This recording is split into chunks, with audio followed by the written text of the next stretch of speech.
नमस्कार, आपके पसंदीदा शो ज्योतिष भाग्य विधाता में आपका स्वागत है और मैं हूं आपके साथ जयश्री का। दर्शकों, जैसा कि आप सभी जानते हैं कि देव उठनी एकादशी के बाद से ही एक तरीके से हम कह सकते हैं कि शादी का सीज़न स्टार्ट हो गया है।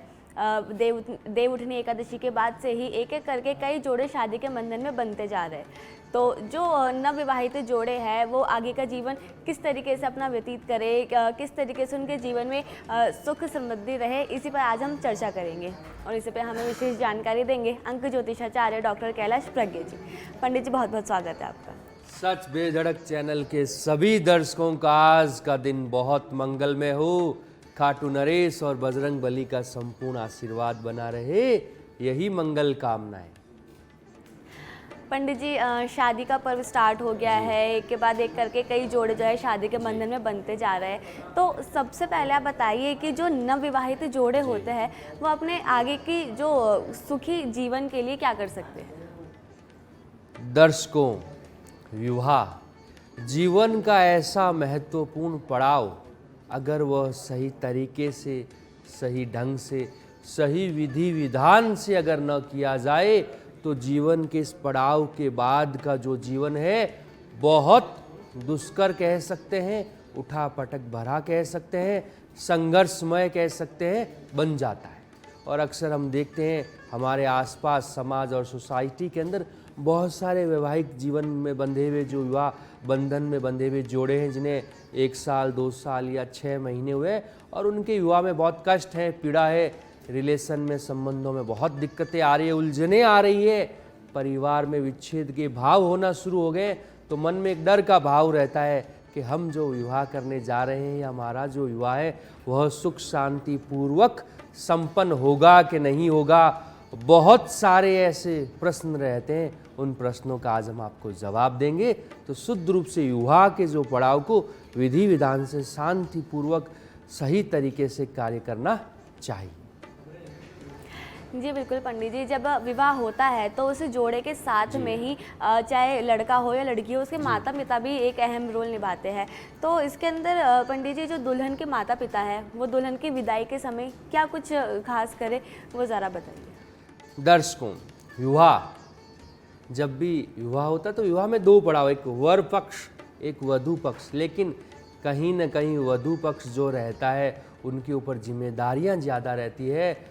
लड़की के माता पिता को लड़की को वर के घर भेजना रहता है, जीवन भर लड़की को लड़के के घर रहना रहता है। तो जिस माहौल में उनकी परवरिश हुई है वह माहौल उन्हें ससुराल में मिले या न मिले कोई ज़रूरी नहीं है। उनके माता पिता का जैसा स्वभाव है, भाई और बहन का जैसा स्वभाव है, वैसा सास ससुर देवर और ननंद का स्वभाव हो, वैसा माहौल हो, कोई ज़रूरी नहीं। तो लड़की का जो विवाह का जो ग्रह माना जाता है वह गुरु को, भगवान विष्णु को माना जाता है। जिस लड़की का गुरु जितना उच्च का रहेगा, जितना अच्छा रहेगा, उनका वैवाहिक जीवन उतना ही सर्वश्रेष्ठ रहेगा।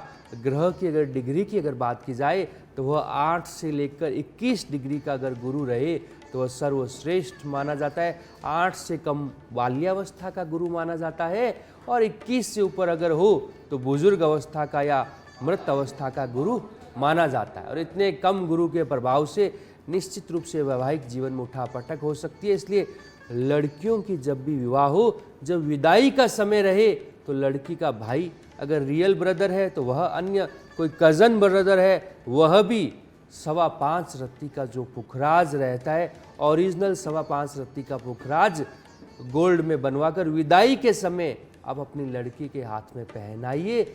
निश्चित रूप से विदाई के समय गुरु को उपहार के रूप में अगर आप अपनी बिटिया को देते हैं, चाहे किसी भी तरह के ग्रहों का तालमेल रहे, कोई भी दशा या महादशा चल रही हो, आपकी बच्ची अपने ससुराल में सुखी रहेगी, हर तरह से परिवार में संपन्नता रहेगी और आप स्वयं प्रसन्नता के भाव में रहेंगे कि हाँ, हमने जहाँ रिश्ता किया है हमारी बच्ची खुश है। जी बिल्कुल पंडित जी, और इसी के साथ जान लेते हैं कि मूलांक 1, 2 और 3 वाले लोगों के लिए आज का दिन कैसा रहेगा। मूलांक 1 सूर्य का अंक है, 1, 10, 19 और 28 जन्म तारीख वालों के लिए। 1 का अंक चूंकि सूर्य का है तो जो राज के अंदर है, सरकार के अंदर है, चाहे ब्यूरोक्रेट्स हैं, या अब चूंकि चुनावी समय खत्म हो चुका है, निर्णायक दिन आने वाला है, तो आज का दिन आपके लिए बहुत उठापटक भरा रहेगा, तनावपूर्ण रहेगा। हर तरफ से आपको नकारात्मक समाचार सुनने को मिलेंगे। इसलिए आज भगवान श्री गणेश के मंदिर में दही बल्ले जो रहते हैं वह आप चढ़ाइए, तो दिन शांतिपूर्वक निकल जाएगा। किसी भी व्यक्ति विशेष से उलझिएगा मत, वरना और परेशानी हो सकती है। शुभ रंग की अगर हम बात करें मूलांक 1 के लिए, केसरिया जो रंग रहेगा दर्शकों बहुत लाभदायक सिद्ध होगा।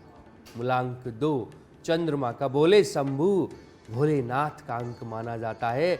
2, 11, 20 और 29 जन्म तारीख वालों के लिए किसी भी तरह से अगर आपने कोई सरकार विशेष का किसी प्राइवेट कंपनी में कोई राजयोग कारक उच्च पद के लिए अगर कोई इंटरव्यू दिया है, कोई कार्य संपन्न किया है, तो उसमें निश्चित रूप से आपको सफलता मिल जाएगी। हर व्यक्ति विशेष का आपको सहयोग मिल जाएगा। कार्य में अगर कोई काफ़ी लंबे समय से बाधा योग है तो वह बाधा योग आज आपके खत्म हो जाएगा। स्वास्थ्य भी बहुत ठीक रहेगा। शुभ रंग की अगर हम बात करें मूलांक 2 के लिए, हरा जो रंग रहेगा दर्शकों बहुत लाभदायक सिद्ध होगा। मूलांक 3, यह अंक ज्योतिष का सर्वश्रेष्ठ अंक है। 3, 12, 21 और 30 जन्म तारीख वालों के लिए जिम्मेदारियां बहुत मिल जाएगी। आपके आला कमान, आपके बॉस या आप जहां कहीं पे कार्य करते हैं उन लोगों के अभाव में बहुत सारे कार्य आपको स्वयं करने पड़ सकते हैं, लेकिन आपका आत्मविश्वास उच्च कोटि का रहेगा। हर तरह से आप जिम्मेदारी पूर्वक कार्य संपन्न करेंगे, उसकी वाहवाही भी, शाबाशी भी आपको कुछ समय में देखने को मिलेगी। स्वास्थ्य भी अच्छा रहेगा। अगर कोई यात्रा अगर आप करते हैं तो वह भी निश्चित रूप से आपके लिए फलदायी रहेगी। शुभ रंग की अगर हम बात करें मूलांक 3 के लिए, लाल और ब्राउन दोनों ही रंग आज आपके लिए बहुत शुभ रहेंगे। और इसी के साथ हमारे साथ एक कॉलर जुड़ गए हैं, पंकज। पंकज, आपका सवाल पूछिए। प्रणाम बाबा। नमस्कार जी। मेरा जन्म तिथि है 1/7/1972 जी। 10:31 रात्रि, दिन शनिवार। जी।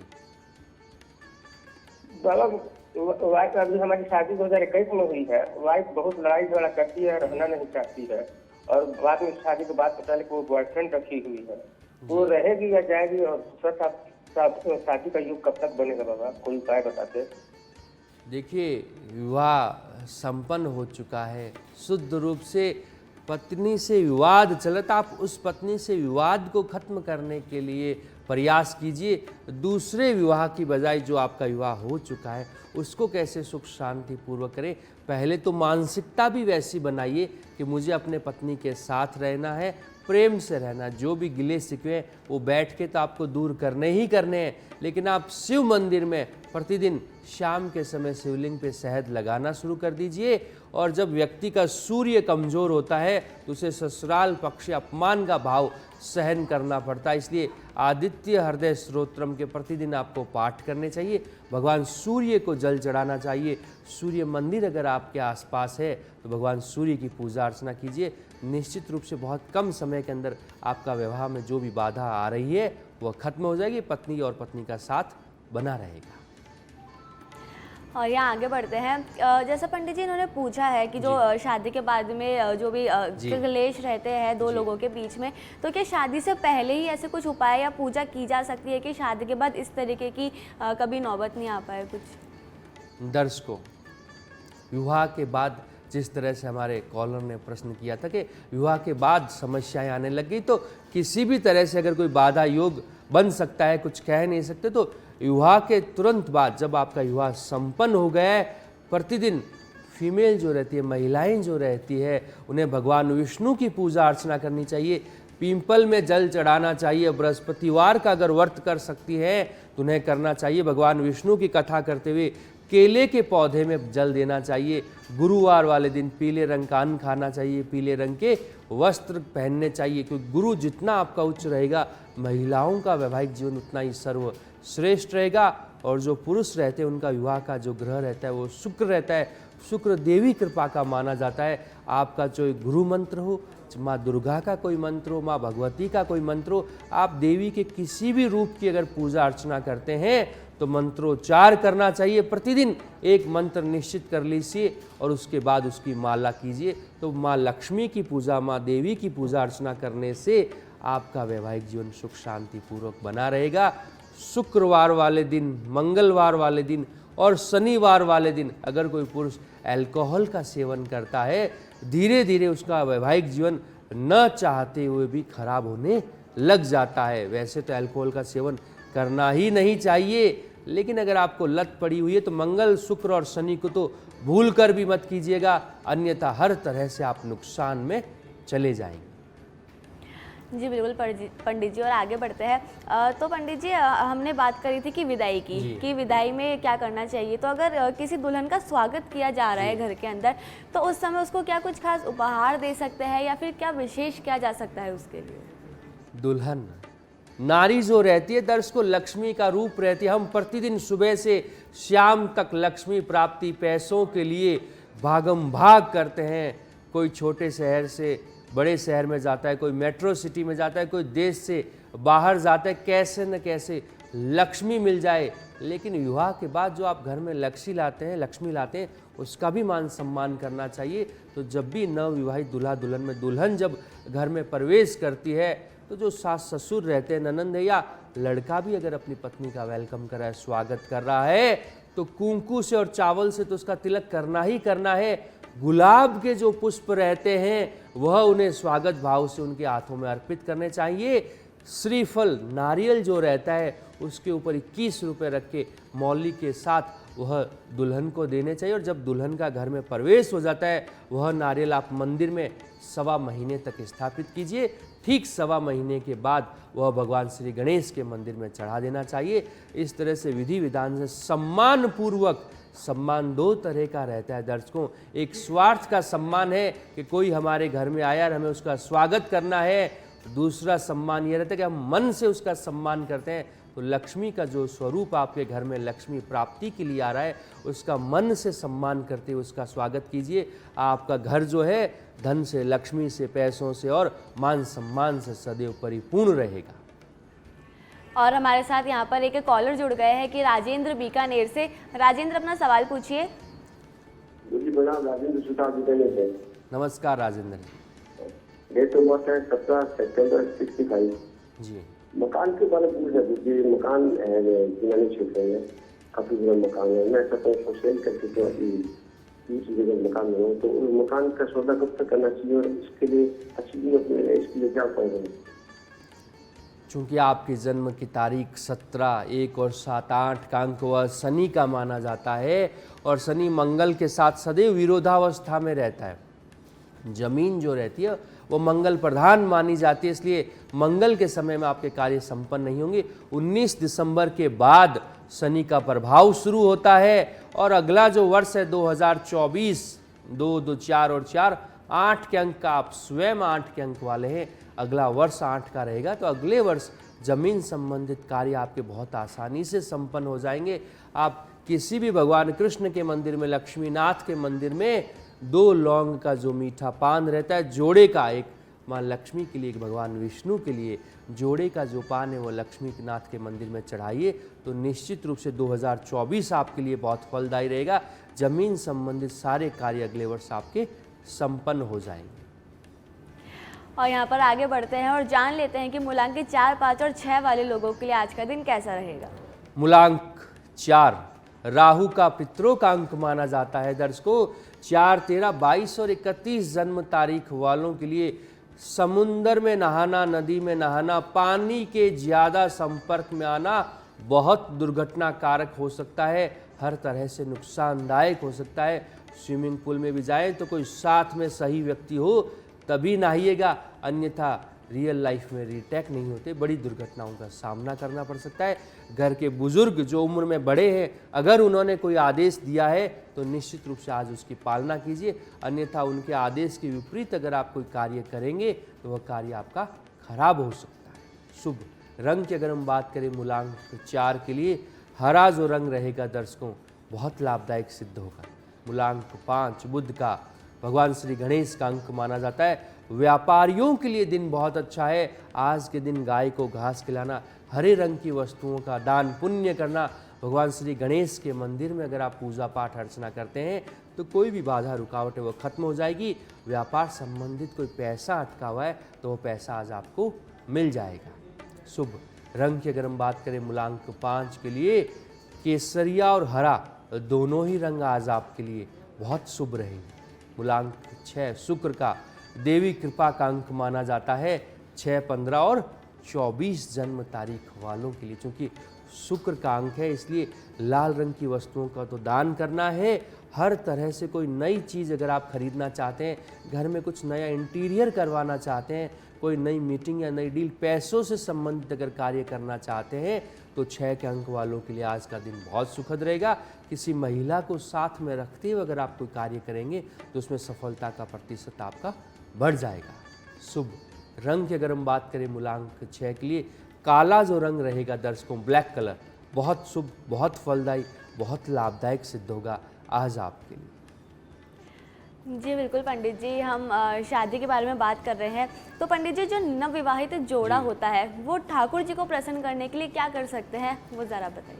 नवविवाहित जोड़े ठाकुर जी को प्रसन्न करने के लिए क्या करें? दर्शकों, विवाह के बाद जितनी जिम्मेदारी वधू की रहती है उतनी ही वर की रहती है। वर के मन में रहता है कि अब मुझे तो कुछ नहीं करना, जो भी पूजा पाठ है, जो भी किसी तरह का धार्मिक कार्य है वह वधू को करना है। तो यह आपकी गलत फहमी है। हर चीज़ जो रहती है, हर सिक्के के दो पहलू रहते हैं। जब दो व्यक्ति बराबरी से लड़ते हैं, बराबरी से कोई कार्य करते हैं तो वो ठीक तरह से संपन्न होता है। एक व्यक्ति अकेला कुछ नहीं कर सकता वैवाहिक जीवन में। इसलिए विवाह के तुरंत बाद आपके जो भी कुल देवी देवता हैं, जिनको वर्षों से आप मान रहे हैं, आपका जो इष्ट देव है, उनकी मंदिर में दर्शन करके विधि विधान से पूजा अर्चना करके जो भी भोग प्रसाद निमित्त मात्र चढ़ाए जाते हैं वह आपको चढ़ाने चाहिए। फीमेल जो रहती है लाल, केसरिया, पीला इन रंगों के वस्त्र धारण करने चाहिए और जो मेल रहते हैं उन्हें सफ़ेद, पीला, केसरिया और ब्राउन कलर के जो वस्त्र रहते हैं वो धारण करके प्रभु की पूजा अर्चना करनी चाहिए। और किसी भी मंदिर, बहुत बार अक्सर देखा जाता है हम किसी बड़े मंदिर में जाते हैं, उसके अंदर छोटे छोटे मंदिर भी रहते हैं तो उनके दर्शन नहीं करते। सीधे मंदिर में प्रवेश किया, बड़े मंदिर में विधि विधान से पूजा अर्चना की और तुरंत बाहर निकल लिए।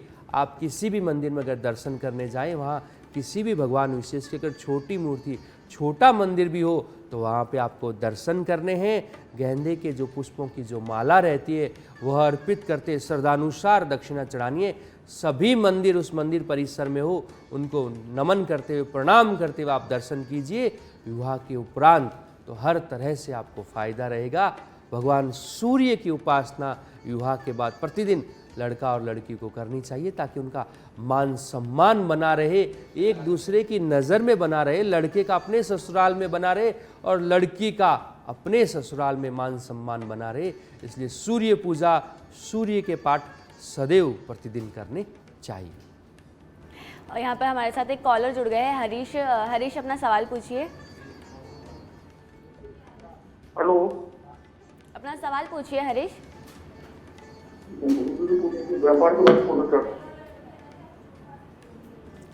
आपकी जन्म तारीख हरीश जी? 26/3/72। 8 का अंक, शनि का, मार्च के महीने में जन्म हुआ है, बृहस्पति का। तो यह जो शनि और गुरु का जो योग रहता है यह चलित में अच्छा नहीं चल रहा। 19 फरवरी 2024 के बाद चूंकि अगला वर्ष 8 का रहेगा तो आपके लिए बहुत ज़्यादा फलदायी रहेगा। लेकिन आप प्रतिदिन भगवान विष्णु के जो पाठ रहते हैं, विष्णु सहस्त्र नाम के जो पाठ रहते हैं वह आपको प्रतिदिन करने चाहिए। और बुधवार वाले दिन भूलकर भी किसी व्यक्ति विशेष को न तो पैसा देना है और न ही आपको पैसा लेना है, अन्यथा आपको फाइनेंस संबंधित, पैसे संबंधित दिक्कत जीवन भर चलती रहेगी। किसी भी व्यक्ति विशेष को हरे रंग की वस्तुएं भी आपको दान पुण्य में या सहयोग की भावना में या उपहार स्वरूप भी आपको नहीं देना। अगला वर्ष चलित में आपका बहुत शुभ, बहुत लाभदायक सिद्ध होगा। और यहाँ पे आगे बढ़ते हैं और जान लेते हैं कि मूलांक 7, 8 और 9 वाले लोगों के लिए आज का दिन कैसा रहेगा। मूलांक 7 केतु का जल देवता का अंक माना जाता है। दर्शकों 7, 16 और 25 जन्म तारीख, चूंकि यह केतु का अंक विदेश यात्राओं का अंक माना जाता है, विदेश संबंधित हर कार्य में आपको सफलता मिल जाएगी। अगर आपका कोई लेन देन है, इंपोर्ट एक्सपोर्ट का अगर कोई कार्य कर रहे हैं तो उसमें सफलता रहेगी। और उसमें कोई रिज्यूम डाल रखा है, बाहर की नौकरी के लिए अगर आपने अप्लाई किया है तो उसमें भी सुखद समाचार मिल जाएंगे।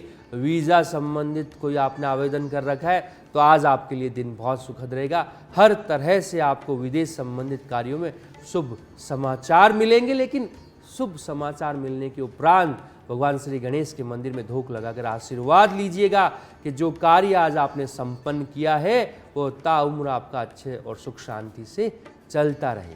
शुभ रंग की अगर हम बात करें मूलांक 7 के लिए स्लेटी जो रंग रहेगा, सफ़ेद जो रंग रहेगा दर्शकों, बहुत शुभ और लाभदायक सिद्ध होगा। मूलांक 8 यह शनि का अंक है। 8, 17 और 26 जन्म तारीख वालों के लिए चूंकि शनि उठा पटक भरा रहता है, यात्राओं का योग करवाता है, इसलिए अगर कोई कार्य में यात्रा करनी पड़े तो भूलवश भी उसे मत टालिए। जो यात्रा है उसे तुरंत प्रभाव से कर दीजिए, आपके कार्य में बहुत सफलता देखने को मिल जाएगी। शाम ढलते ढलते स्वास्थ्य में आपको उठापटक हो सकती है, स्वास्थ्य खराब हो सकता है, इसलिए घरेलू उपाय की बजाय अगर स्वास्थ्य में कोई दिक्कत है तुरंत प्रभाव से चिकित्सक की सलाह लें, घरेलू उपाय से नुकसान हो सकता है। शुभ रंग की अगर हम बात करें मूलांक 8 के लिए लाल और काला दोनों ही रंग आज आपके लिए बहुत शुभ रहेंगे। मूलांक 9 मंगल का अंक है, मंगलमुखी सदा सुखी।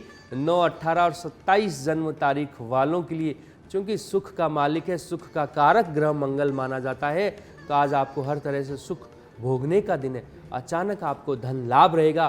पुराना जो पैसा काफ़ी लंबे समय से अटका हुआ है उसके लिए आज आपको फ़ोन आएगा कि आप अपना पैसा ले जाइए। ज़मीन संबंधित अगर कोई कार्य करना चाहते हैं, चाहे ज़मीन बेचनी हो, खरीदनी हो, या कोई सौदा भी आपका चल रहा है तो वह भी आपका सुख शांति पूर्वक बन जाएगा। शुभ रंग की अगर हम बात करें मूलांक 9 के लिए पीला जो रंग रहेगा दर्शकों बहुत लाभदायक सिद्ध होगा आज आपके लिए। नवविवाहित जोड़ों के लिए आपने इतनी विशेष जानकारी दी पंडित जी, इसके लिए आपका बहुत बहुत धन्यवाद। पुनः सच बेधड़क चैनल के इस पसंदीदा कार्यक्रम ज्योतिष भाग्य विधाता के सभी दर्शकों का आज का दिन बहुत मंगलमय हो, प्रभु कृपा बनी रहे। इन्हीं मंगल कामनाओं के साथ आज हम आपसे विदा लेते हैं। कल फिर मुलाकात होगी। जय श्री कृष्ण। तो इन सभी विशेष उपायों के साथ आप भी अपने वैवाहिक जीवन को सुखी बना सकते हैं। इसी के साथ आज के इस खास एपिसोड में बस इतना ही। आप देखते रहिए सच बेधड़क। नमस्कार।